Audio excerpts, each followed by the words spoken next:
Welcome back to One-on-One with Mr. U. Of course, I'm your host, Mr. U, in studio with us, podcast host of Thought Leader Revolution Podcast, the Sovereign Man Podcast, two podcasts, and international bestseller. So Nicky Billou is in the house with us. Nicky, how are you, brother? Good to see you, man. Good to see you, man. Thanks for having me on the show. The pleasure's mine, man. Glad to have you in here. Our pre-interview shot was incredible. Talked about a lot of stuff. I want to get into a little bit about you first, man, before we get into what you've been doing for other people. So, as customary, I always ask our guests to come in and share about their childhood, their upbringing. What got you from there to where you are right now, man? Go ahead and share that. Great question. So I'm originally an immigrant from the Middle East. I'm a Christian from Iran. When I was 11 years old, the Islamic Revolution took place in Iran, and there were literally gun battles going on in the streets near my home. My mom and dad are like looking around going, oh my God, this is getting a little hairy. And then one day, something just smashed through our living room window and landed near my feet.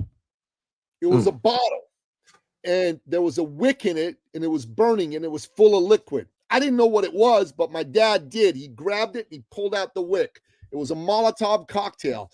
He turned it over, and there was a note on it that said, "Die Christian scum." And so mom and dad said, whoa, this ain't going to be a place to raise a Christian family. Let's find a way out of here. It took them a couple of years, but eventually they got me and my two brothers out of Iran. Took a couple more years. They got us out of the way station of Greece to Canada, where I now live. Now, at the time, I'm a kid. I got lots of friends at home. I don't want to leave my home. I don't want to leave my friends.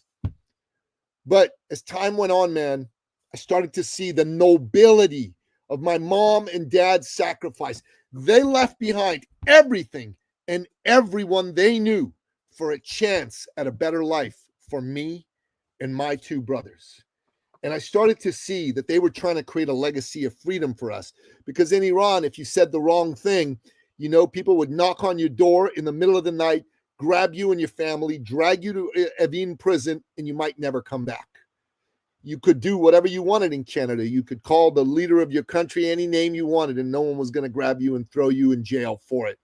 You know, and that's still the truth, despite the facts that there's people out there that are freaking out and going, so-and-so is a fascist, so-and-so is an authoritarian. And I'm saying, dude, if he was really a fascist and an authoritarian, they'd cut the feed of you saying that. They'd grab your ass and throw it in jail, and nobody would ever hear from you again. So that's what you got to understand. And I started to see the magnificence of freedom. Freedom is the basis that every entrepreneur, every seeker in the world goes out there and does what they do. Without freedom, you can't have free thought. Without free thought, you can't have free expression. Without free expression, you can't have free enterprise.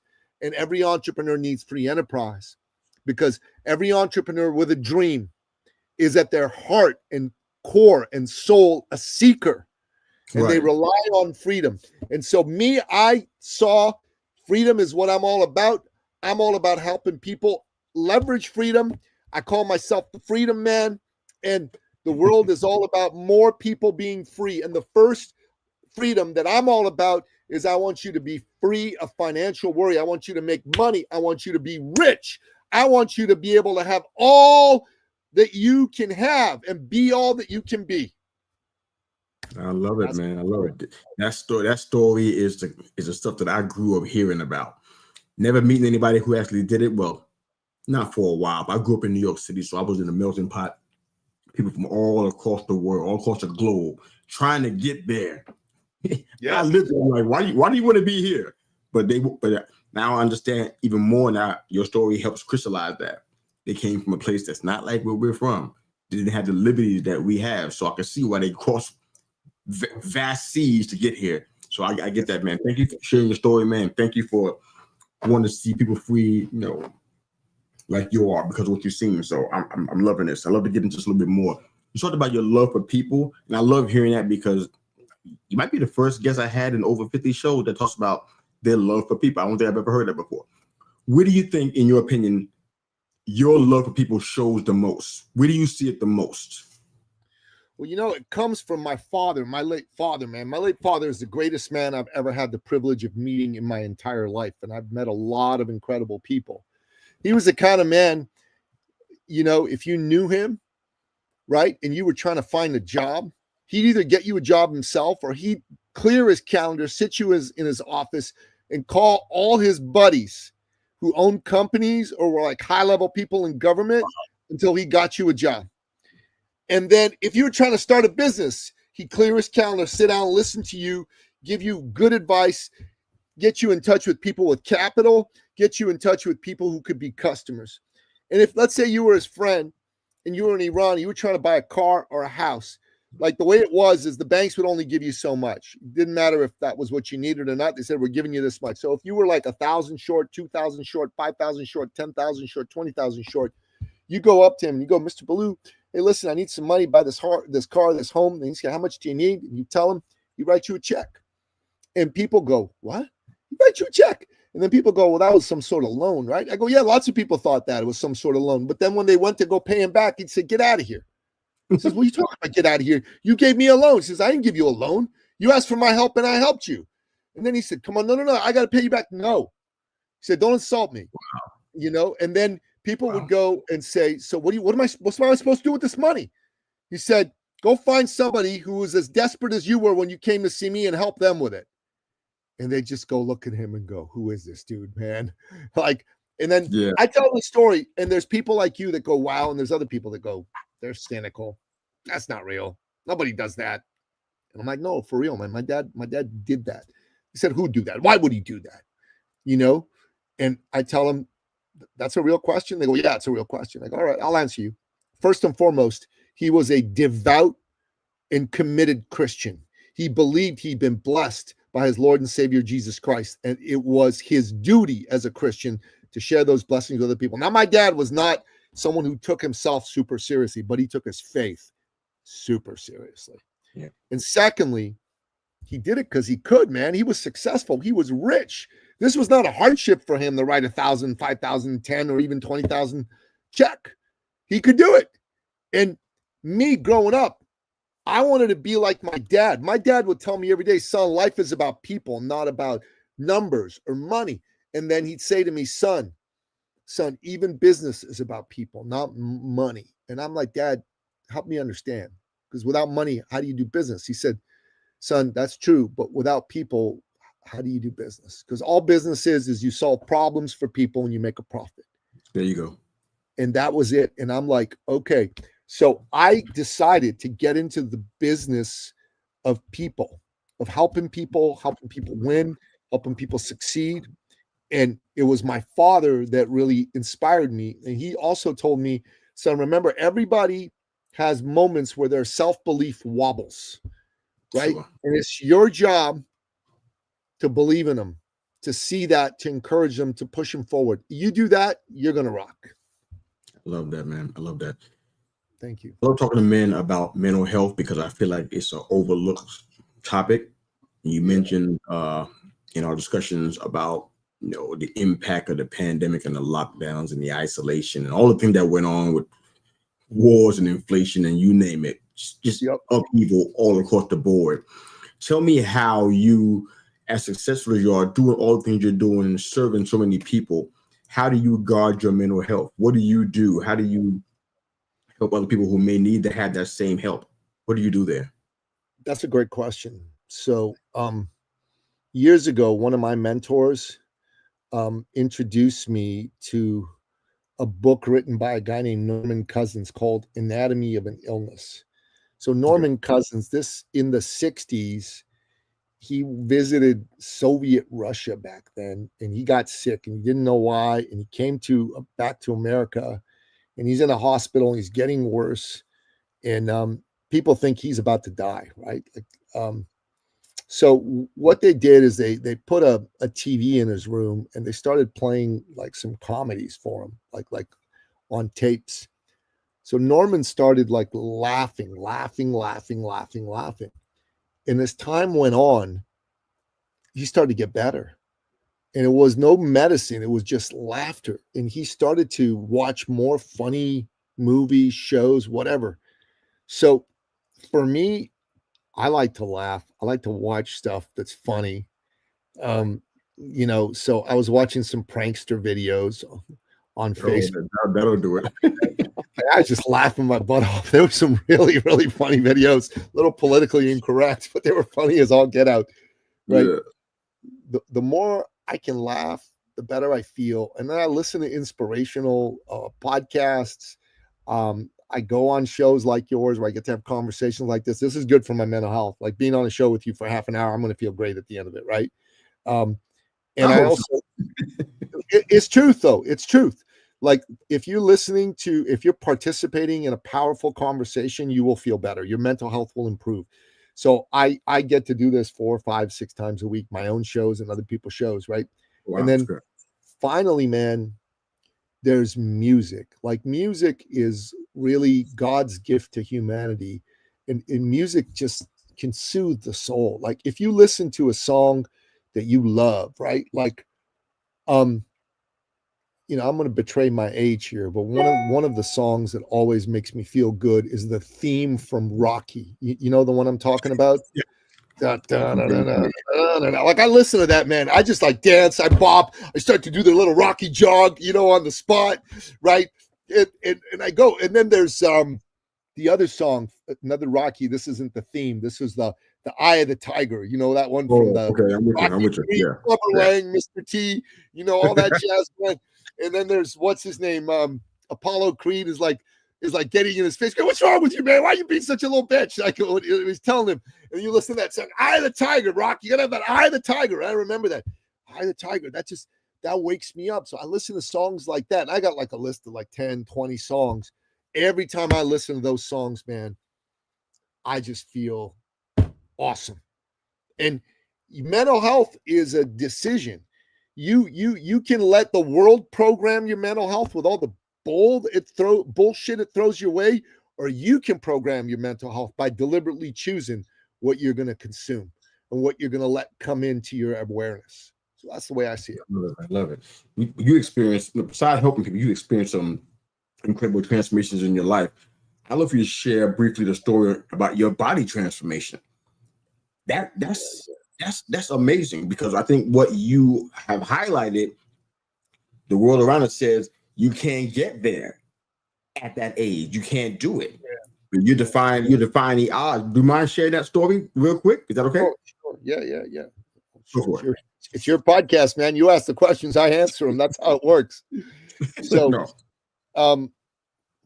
so this is February 2nd, 2023, right? And I had set a goal for myself at the beginning of the year that I was going to lean out. And I've been setting this goal for a dozen years. I used to be a fitness trainer. I work with Olympic gold medalists, but then I stopped. I got into business and I just stopped focusing on that. And every year I gained, 1, 2, 3, 4, 5, 6 pounds. 12 years goes on and I'm 50 pounds heavier than I used to be. And I used to be like cut, ripped, in shape. Like I was a stud, right? And finally, I look at myself in the mirror and I see my gut hanging over my jeans. Like I had my shirt off and I was disgusted.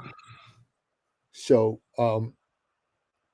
and something clicked in my head, because I kept telling myself, hey, listen, you're a personal trainer, man. You can get over this. It's all good. You know what to do. But the truth was I wasn't a personal trainer anymore. I was a business coach. I needed a personal trainer, right? So I saw there was a fella that was on social media and he was posting before and afters of people my age. I was 55 at the time. So I gave him a call. And I couldn't immediately get a hold of him, but I was able to get a hold of him. He called me back and he asked me a few questions. And then I said, okay, listen, great. You have these questions. I have some questions for you. He said, sure, shoot.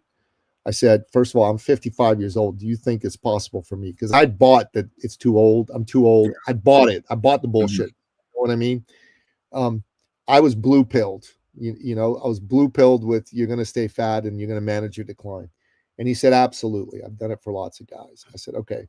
Second thing I said to him was, how long do you think it'll take us? He said, 6 to 12 months. And I said, oh, wow. Okay.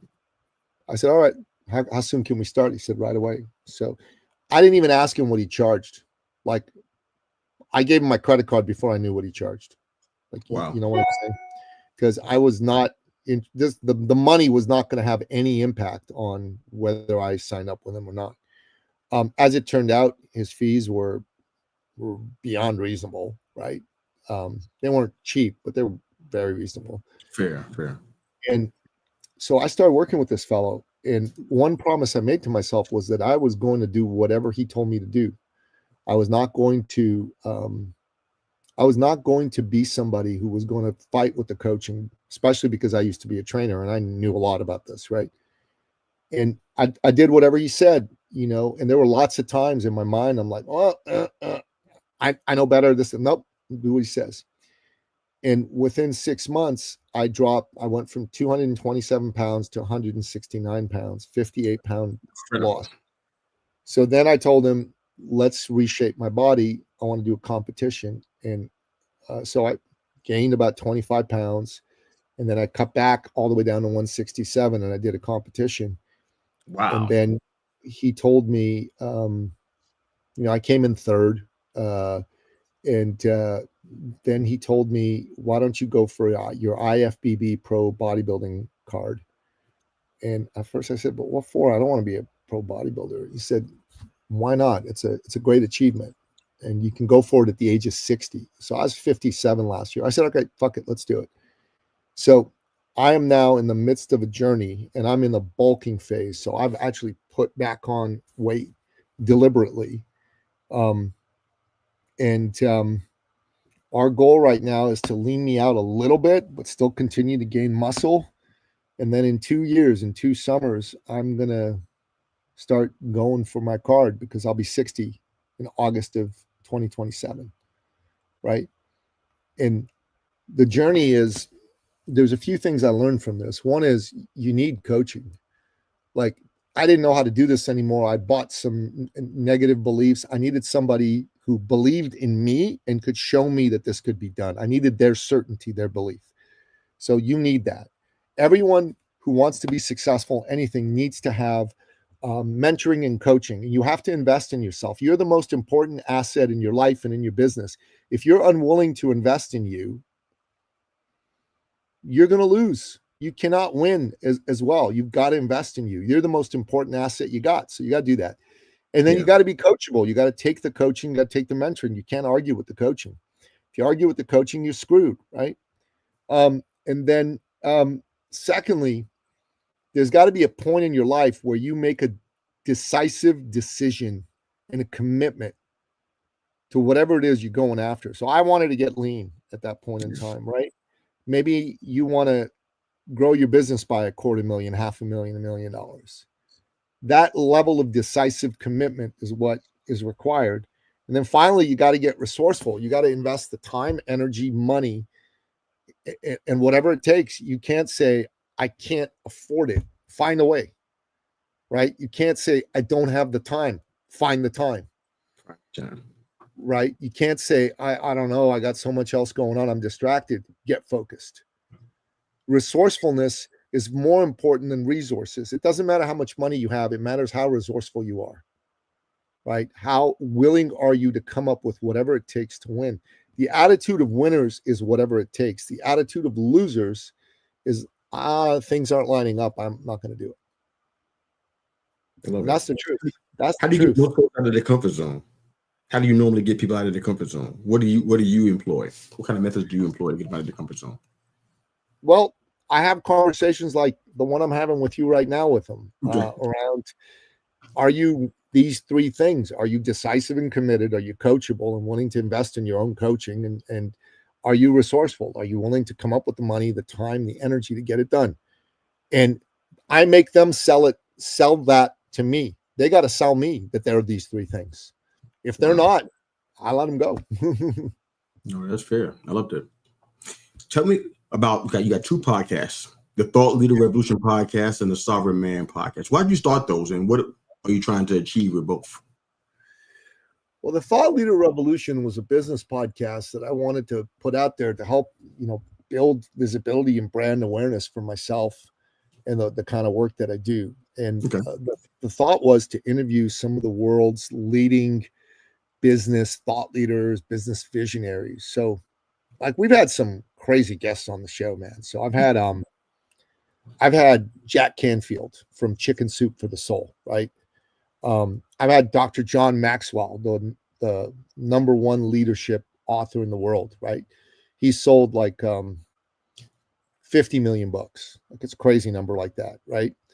I've had George Ross, who was Donald Trump's senior vice president on the Trump organization. He was also on The Apprentice, right? George Ross, the old fellow. I've had Dr. Robert Cialdini, who wrote the book Influence, The Psychology of Persuasion, sold like 8 million copies.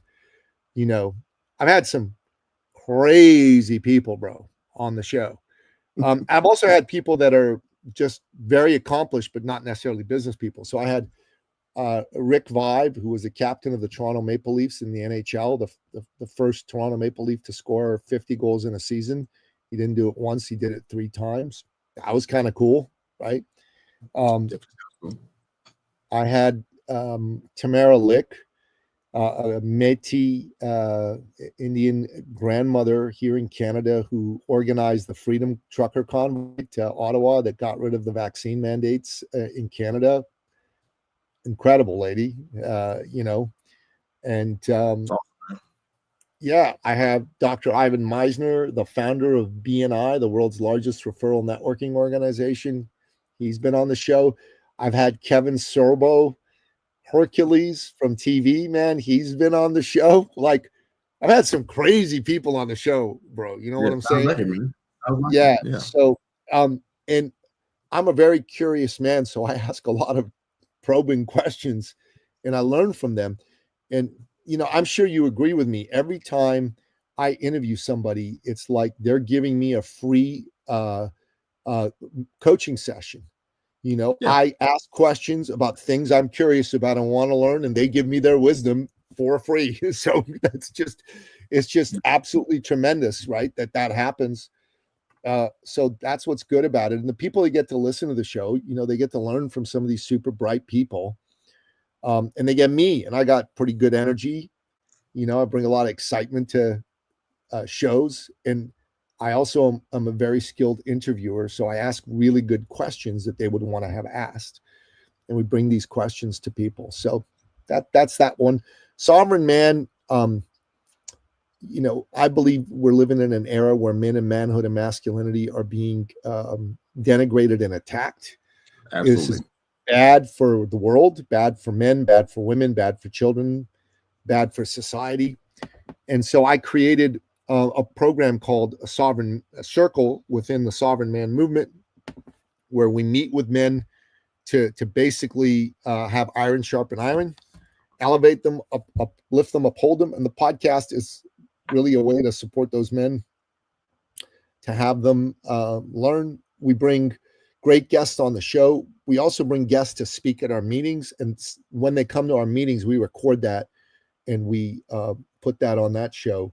So that show just had a fella come out today. He was an Apache helicopter pilot in Afghanistan who won the Distinguished Flying Cross for heroism, which is the second highest decoration in the U.S. military, just right behind the Medal of Honor.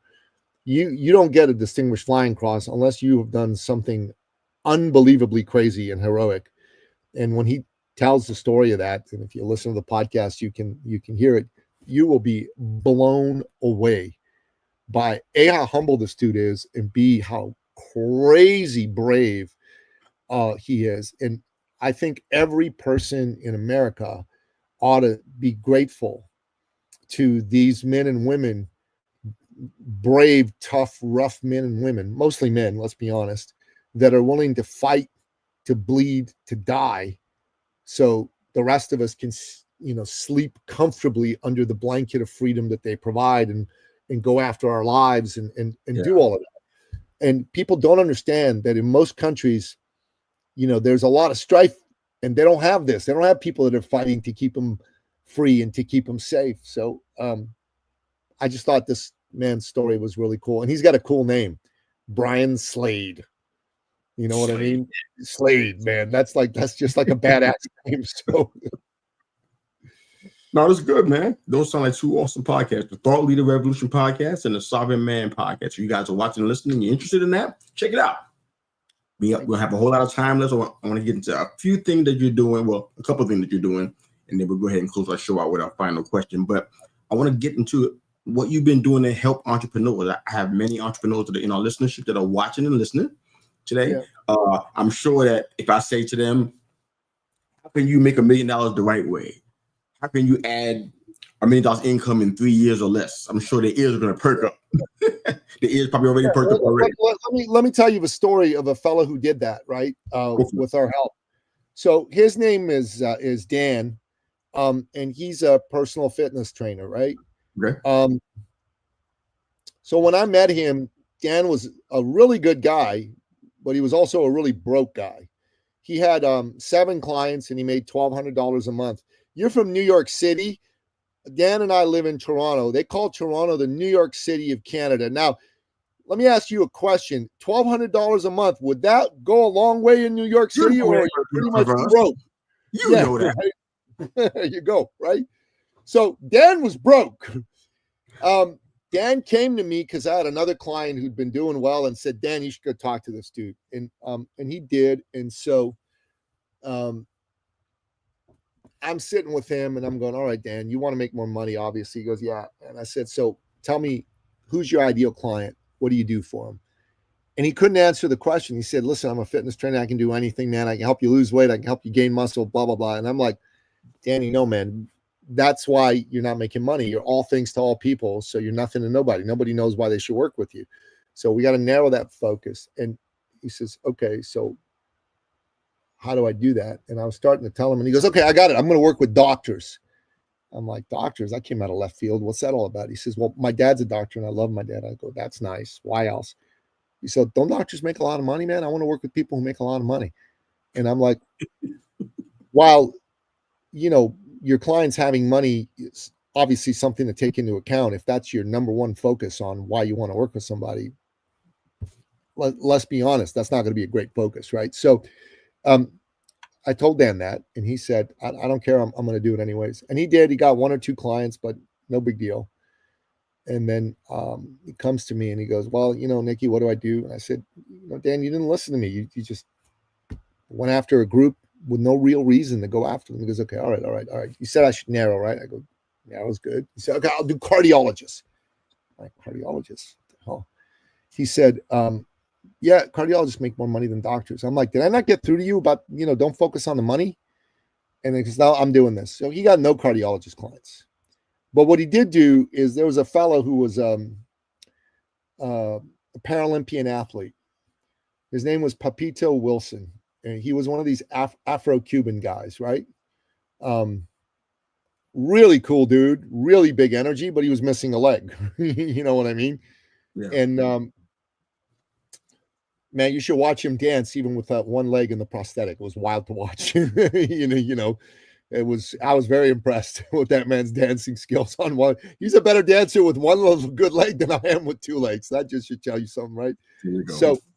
So, but Papito was a serious athlete. Like, he was built like a brick shithouse. You know what I mean? Like muscles and all that stuff. And Dan and him started to train together, and it really worked. Like, it was a good fit.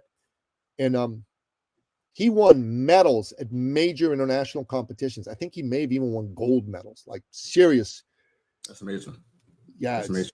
Phenomenal, right? So Danny comes to me and he goes, Nicky, I owe you an apology. And I go, what for? He said, you've been telling me not to like chase money and I didn't listen. And obviously you were right. And I'm sorry. And I'm going to listen to you. I'm going to be coachable. And he said, but listen, I want you to know I've been working with Papito, as you know, and things have been going well. I want to work with people with missing limbs. And the instant he said that, in my heart, I felt this is correct. This is right. And I said, Danny, you do that. So you got to keep in mind, this is a while ago. There wasn't online training and any of that jazz, right? There was one-on-one training and that was it. So, and Dan was not a guy who did like ads and spent money. He did none of that, right? Word of mouth In 6 weeks, bro, he signed up 400 clients. That's amazing. It's unreal. So it gets better. He could no longer do one-on-one clients, and he was one of the first people that invented online training. Okay, back then. And he's doing online training, and his money went from $1,200 a month to over $100,000 a month. He was doing $1 million a year. And keep this in mind. Keep this in mind. He was not chasing the money. He wanted to help these guys because he thought that he could, given his experience with Pepito. And people go, well, why was he so successful so quickly? So it was a confluence of events. Number one is there was no one else going after this. This was a blue ocean. You've heard of this, the blue ocean versus a red ocean, a competition where everyone's biting and drawing blood. There's a blue ocean. So nobody was going after these guys. And the reason was all other fitness trainers thought, why would I bother? They have no limbs. They can't work out. Dan had figured out they can work out. And his message wasn't just, I'm going to be your fitness trainer. His message was, hey, I see you. Yeah. I understand you. I hear your concerns and your pain, your both spoken and unspoken. And I'm here to tell you something that maybe you don't know or believe right now, but you are just as capable as anybody. You can do anything anybody else can do, and I'm going to prove it to you. And Mister, put yourself in the shoes of someone with a missing limb, okay? You probably, if that was you, would not be thrilled that you had a missing limb. Would you say that's fair? You would not be thrilled at that? Of course not. You probably would have some level of pain, maybe even resentment about the circumstances, and it would be very understandable. Nobody would say to you, "No, why are you doing that?" Right? Everybody would get it. So when someone came and they saw you, they really understood you, and they spoke to the greatness within. They didn't speak to, I'm going to train you, give me money. They spoke to the greatness and nobility within. You can see why 400 people flocked to this guy. Yeah. Right. That's a powerful lesson, man. Right. That's a real powerful lesson. That's how Danny made a lot of money. By not trying to really make a lot of money. I love it. No, that's powerful, man. I appreciate this, man. All right, we up against it, man. So this is my final question for today, and then I'm gonna have you let everybody know where they can find your work, man. But last question. So CMV question is how we close the show out: career, mission, vocation. I made you aware of it. Temporarily, we're gonna take everything you've done, Nicky, off of the table, authoring books, coaching, everything you've done with entrepreneurs, totally wiped away temporarily. What is Nicky most likely doing with his life right now in this moment? Had it not been for those things, what are you doing, you think? You know, bro, that's a really great question. I'd be writing novels. Wow. Okay. I like fiction. I really like fiction. Okay. Yeah. Here's my follow-up question. Are you planning to do that? Now that you heard it said out loud, are you thinking about doing that? Or is it like I've written a novel. I need to just get off my duff and clean it up editing wise and get it published. That really is the bottom line. Fair enough, man. So like you need a coach to help you make that push, man. But let everybody know where they can find your work, Nicky, man. Thank you for your time on this, man. This has been a fantastic interview. Thanks for sharing your wealth of knowledge, man. Let everybody know where they can find you and your work, man. Go to ecircleacademy.com/appointment. Let's have a conversation. That's the best way. I love it, man. Thanks again for your time on this. This has been fantastic. For you guys watching and listening, you can find this episode on our YouTube channel, youtube.com, They Call Me Mr. U. And of course, it will be on our listening platforms probably within the next 2 hours or so. You can find it wherever you enjoy your podcast. But thanks again, Nicky, for your time on this, man. Nicky, Mr. U, we're out of here. Thanks again for watching and listening.